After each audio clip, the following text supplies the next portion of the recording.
Pelabuhan terbesar Israel Eilat dikabarkan resmi ditutup setelah serangan Houthi menghantam jalur pelayaran dan memicu krisis keuangan parah. Penurunan pendapatan drastis dan tunggakan pajak membuat ekonomi Israel di sektor logistik terpuruk.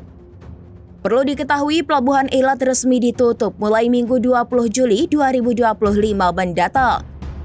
Kerugian pelabuhan membengkak setelah serangan Houthi dari Yaman membuat jalur pelayaran Israel lumpuh total. Bahkan pendapatan pelabuhan Israel dilaporkan anjlok turun lebih dari 80%.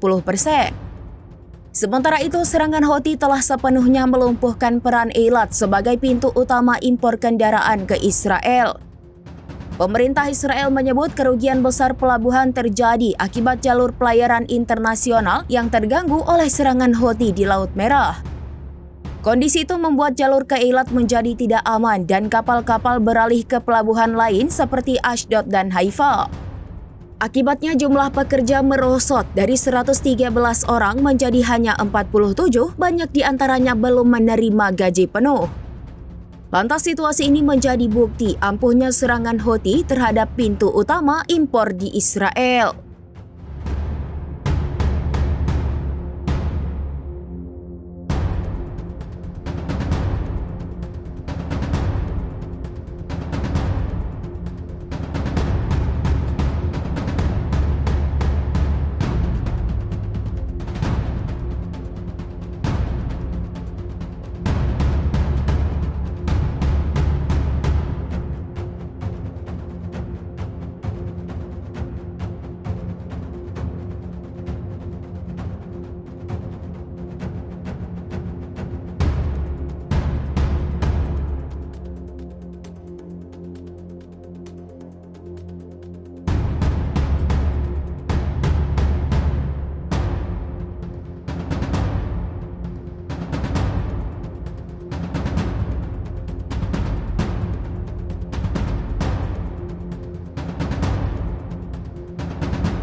Download Tribun X sekarang, menghadirkan lokal menjadi Indonesia.